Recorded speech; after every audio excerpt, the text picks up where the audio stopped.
नमस्कार, आप देख रहे हैं लाइव समीक्षा। आपके साथ मैं हूं प्रदीप तरमोला। पेश उत्तराखंड की खास खबरें। लोकसभा चुनाव में इस बार 80 के बजाय 85 से अधिक आयु वाले मतदाताओं को घर से वोट डालने की सुविधा मिली है। चुनाव आयोग ने नियम में बदलाव कर दिया है। अब निर्वाचन कार्यालय की ओर से 85 से अधिक आयु वर्ग के मतदाताओं का चिन्हीकरण किया जा रहा है। ऋषिकेश बद्रीनाथ नेशनल हाईवे पर देवप्रयाग के समीप यात्रियों से भरी उत्तराखंड परिवहन निगम की बस अचानक सड़क पर पलट गई। इस हादसे में बस चालक, परिचालक समेत 8 यात्री हादसा में घायल हो गए हैं, जिन्हें उपचार के लिए देवप्रयाग स्वास्थ्य केंद्र में भर्ती कराया गया है। आगामी लोकसभा चुनाव के मद्देनजर प्रशासन के साथ ही पुलिस ने भी अपनी कसरत शुरू कर दी है। लोकसभा चुनाव में सुरक्षा व्यवस्था और अति संवेदनशील बूथों पर पैरामिलिट्री फोर्स तैनात की जाएगी। नैनीताल पुलिस की रिमांड पर 3 कंपनी पैरामिलिट्री फोर्स जिला पुलिस को मिल चुकी है। एसएसपी प्रहलाद मीणा का कहना है कि प्रशासन के साथ कोऑर्डिनेशन कर जहां भी सुरक्षा व्यवस्था उपलब्ध करानी होगी, पुलिस प्रशासन पूरी व्यवस्था करेगा। इसके साथ ही जिले में सुरक्षा व्यवस्था को लेकर पुलिस ने अराजक तत्वों को चिन्हित करना भी शुरू कर दिया है। देखिए, इलेक्शन के मद्देनज़र सारी तैयारियां पूरे प्रदेश भर में शुरू हो गई है और आज ही इस संदर्भ में हमारे पास पैरामिलिट्री की 3 कंपनियां आई है। तो जो तीनों कंपनियां, उनसे एरिया डोमिनेशन और जो कॉन्फिडेंस बिल्डिंग वाला काम हम शुरू कर रहे हैं। तो जैसे आचार संहिता की घोषणा होती है, उसके बाद में बाकी जो इलेक्शन संबंधित कार्य है वो भी हम अपने लेवल पर शुरू कर देंगे। नैनीताल जिले के मुख्य विकास अधिकारी अशोक पांडे ने नैनीताल दुग्ध संघ लालकुआं के आंचल प्लांट का निरीक्षण किया है। इस दौरान उन्होंने यूसीडीएफ के प्रशासक मुकेश बोरा और जीएम निर्भय नारायण सिंह के साथ राष्ट्रीय डेयरी विकास योजना के अंतर्गत दूध की गुणवत्ता की जांच के लिए लगभग 85 लाख रुपए की लागत से स्थापित FT1 मिल्क एनालाइजर मशीन का निरीक्षण कर बारीकी से जांच परखी। इसके साथ ही चिलिंग प्लांट, लैब सहित अन्य प्लांटों का भी निरीक्षण किया।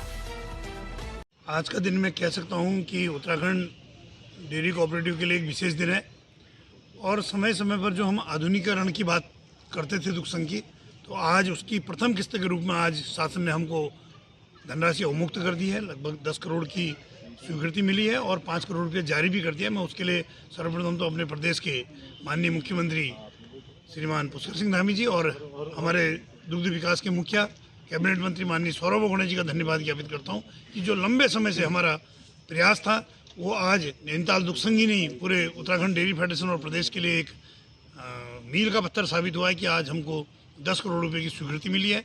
आपको उच्च अधिकारियों से ऐसी निर्देश प्राप्त हुए थे कि जो हमारी FT1 मशीन लगी है योजना के तहत, उसका निरीक्षण करें और उसका जो वर्किंग है कि नहीं है, किस प्रकार काम कर रहा है, उसके बारे में अवगत कराएं। तो सर मुझे बताए थे, उसके एवज में उनको प्लांट का निरीक्षण कराया गया और साथ में निरीक्षण के वक्त पूरे प्लांट के टेक्नोलॉजी के बारे में भी जो उन्होंने पूछा बताया गया और जो हम प्रोडक्ट बनाते हैं उसके बारे में भी अवगत कराए, उसके क्वालिटी के भी बारे में अवगत कराए और दुग्ध संघ के विस्तार के बारे में भी, कैपेसिटी विस्तार के बारे में भी CDO सर से चर्चा हुई। तो उससे संतुष्ट लगे और उन्होंने पूरा आश्वासन दिया कि उत्पादकों के हित में जितना संभव हो सकता है हम प्रयास करेंगे और दुग्ध संघ को मदद दिलाएंगे। निर्देशों के क्रम में आज मेरे द्वारा यहाँ प्लांट का निरीक्षण किया गया। खासकर एक FT1 मशीन इन्होंने क्रय की है, विदेश से आयातित की है, जिसका मुख्य उद्देश्य ये है कि जो आम जनता है उनको एक अच्छी क्वालिटी का दूध टेस्ट के द्वारा सप्लाई किया जाए और ये मशीन 14 टेस्ट कंप्लीट करती है। उसी का आज निरीक्षण था मुख्य रूप से। वरिष्ठ पुलिस अधीक्षक हरिद्वार द्वारा अन्य पुलिस अधिकारियों के साथ प्रचलित कावड़ मेला की व्यवस्थाओं का जायजा लेते हुए चंडी चौक सहित मेला क्षेत्र का भ्रमण करते हुए अधीनस्थ अधिकारियों को शारदीय कावड़ मेला को सकुशल संपन्न कराने के लिए निर्देशित किया गया है। तत्पश्चात कंट्रोल रूम में आकर CCTV कैमरा के माध्यम से मेला क्षेत्र हर की पैड़ी यातायात व्यवस्था का जायजा लेते हुए क्षेत्राधिकारी यातायात एवं क्षेत्राधिकारी नगर को आवश्यक दिशा निर्देश दिए हैं। आगामी 8 मार्च को महाशिवरात्रि का जो जल चढ़ेगा, उसको लेकर तैयारियों को आज हम लोगों ने स्थलीय निरीक्षण किया था। इसमें अगर आगे जैसे दबाव बढ़ेगा उसी आधार पर जो ट्रैफिक डाइवर्जन प्लान किस तरीके से लागू किया जाएगा उसको traffic SP traffic CO traffic और हमारे एसपी सिटी की मौजूदगी में एक उन्होंने डिस्कस किया।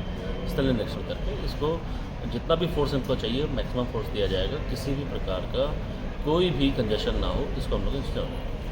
लाल कुआं अमृतसर साप्ताहिक एक्सप्रेस ट्रेन को नैनीताल लोकसभा सीट से सांसद एवं केंद्रीय पर्यटन व रक्षा राज्य मंत्री अजय भट्ट ने हरी झंडी दिखाकर अपने गंतव्य को रवाना किया है। इस दौरान क्षेत्रीय विधायक मोहन सिंह बिष्ट के अलावा रेलवे के वरिष्ठ अधिकारी मौजूद रहे।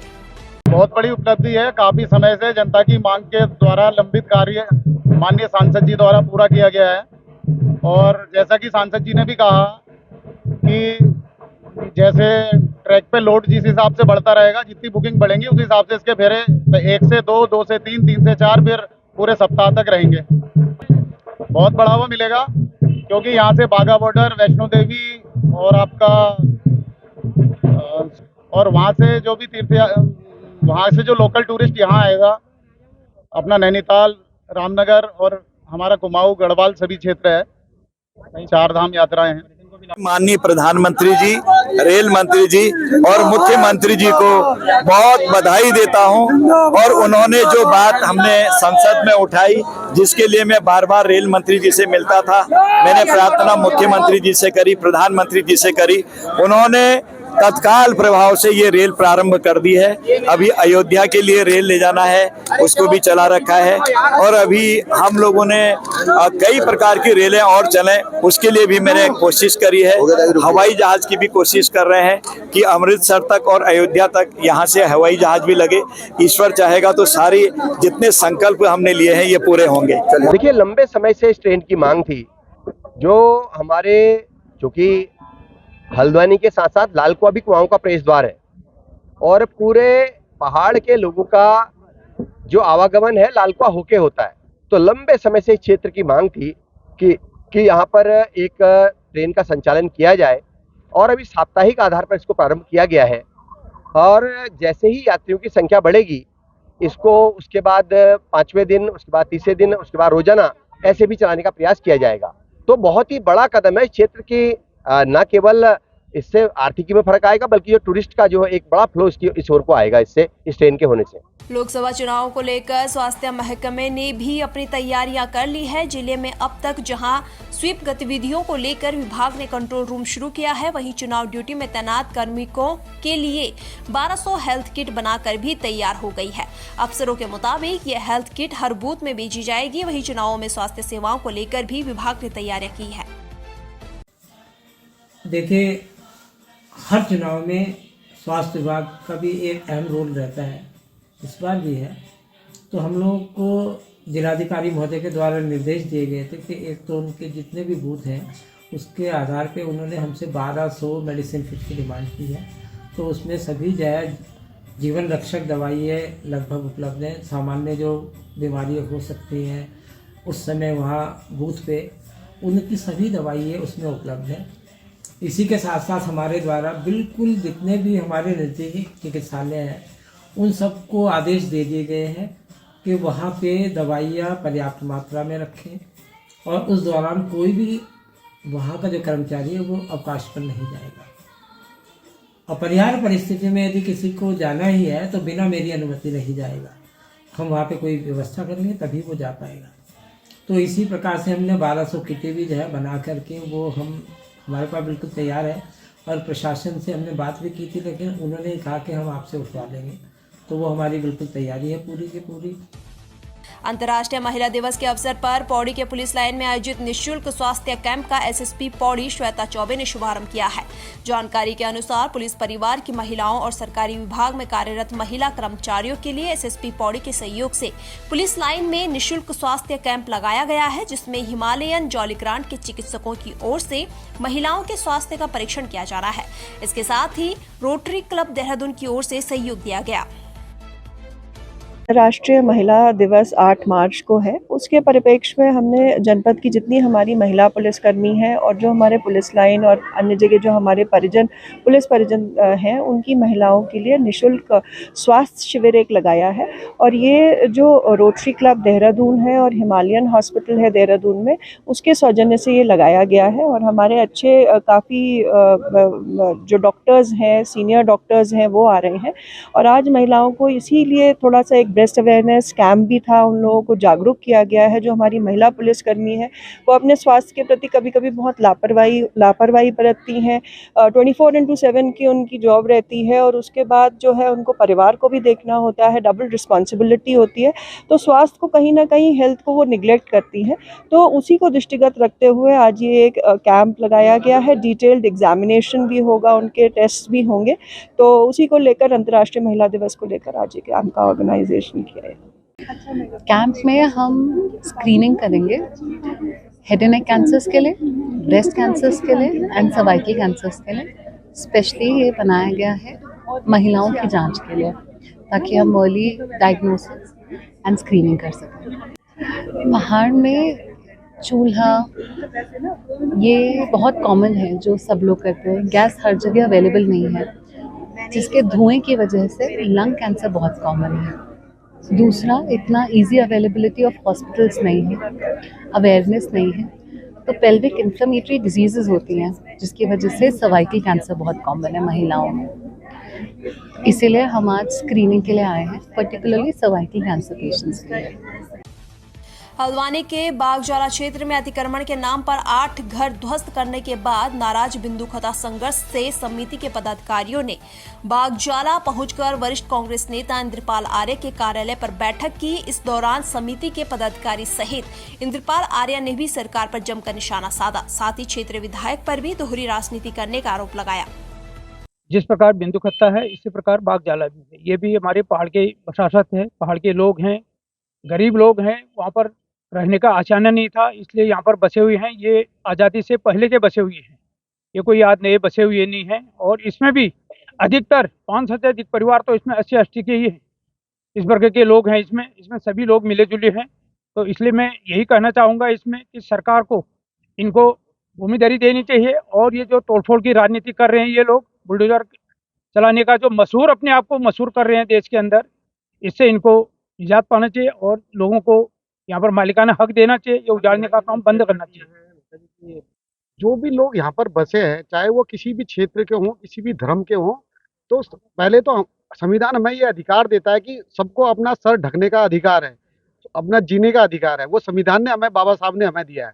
तो ये अगर ये कहते हैं कि भैया ये इस क्षेत्र के हैं, इस जाति के, इस धर्म के हैं, ये इस तरह जनता को, मेहनत कर जनता को आपस में बांट कर ये लगातार गरीबों के आशाओं को छीनने का काम कर रहे हैं। एक तरफ ये कह रहे हैं कि भैया जो दलित परिवार हैं, सारे जो दलित लोग हैं वो हिंदू हैं। यहाँ पर ये 700-750 लोग में 500 परिवार दलित परिवार हैं, ये भी हिंदू हैं। अगर आप हमें हिंदू मानते हो, आप हिंदुओं की सरकार है, तो ये इनके साथ ऐसा व्यवहार क्यों कर रही है ना? एक तरफ तो ये कह रहे हैं इन्होंने बनभूलपुरा के साथ व्यवहार किया।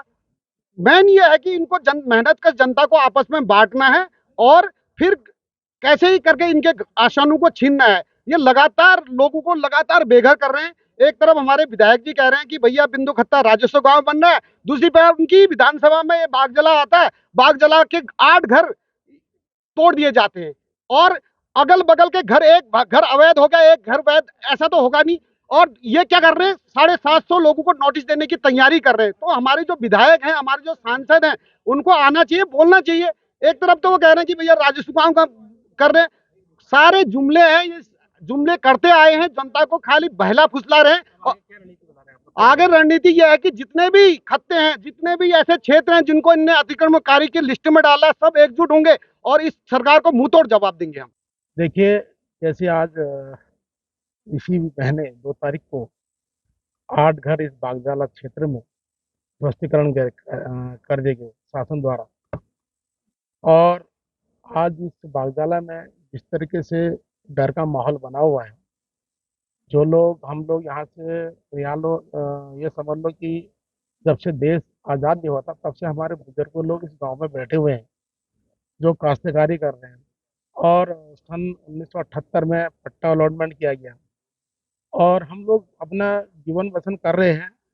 और जहाँ हमारे धामी सरकार और हमारे विधायक जी किसी को कुछ नहीं होगा और सबको एक समान मान करके और हम राजस्व की मांग जहाँ ये बिंदु खत्ता में कर रहे हैं, लेकिन मैं ये कहना चाह रहा हूँ कि ये एक तरफ बागजाला भी है और बागजाला के जो जिस तरीके से आप देखा होगा आज हमारी ऐसी स्थिति हो रही है, जिस तरीके से छावनी पूरी बिछा दी गई और पूरा गांव में डर का माहौल बनाया, तो उस देख करके आज हमारे यहाँ से बिंदु खत्ता से लोग आए हैं जो संघर्ष समिति लोग हैं, मैं उनका भी तहे दिल से स्वागत अभिनंदन करता हूँ।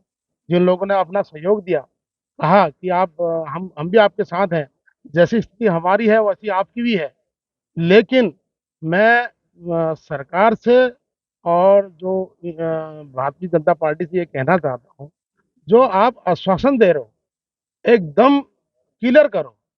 हमें आपका खाली ये ढोसलापन मुझे समझ में नहीं आ रहा, क्योंकि चुनाव आते हैं, चुनाव के दौरान ऐसे काम होते हैं, राजस्व की घोषणा हो जाती है और उसके बाद में जब दूसरे वर्ष में आता है चुनाव का मामला, जब पंचवर्ष आते हैं फिर राजस्व का मामला आता है, लेकिन वो केवल घोषणा में ही रह जाता है। लेकिन मेरा कहने का मतलब है कि आपकी अगर मंशा साफ है बिल्कुल मंशा सरकार के स्पष्ट रूप से साफ शब्दों में अगर वो राजस्व भूमि अगर बिंदु खत्ता कर रहे हैं तो हम उसका स्वागत करते हैं। तो उसी दौरान हमारा बागजाला क्षेत्र भी है और जो बहुत पहले से है, जहां हमारे पहाड़ के लोग हैं, कहीं बाहर के लोग नहीं है, जो इसी उत्तराखंड के निवासी हैं, इसी उत्तराखंड से आते हैं और वही लोग अपने जीवन यापन कर रहे हैं, कोई बाहर के नहीं है, तो उनके लिए भी आपका कर्तव्य होता है। धन्यवाद। फिलहाल खास खबरों में इतना ही। बने रहिए लाइव समीक्षा के साथ। नमस्कार।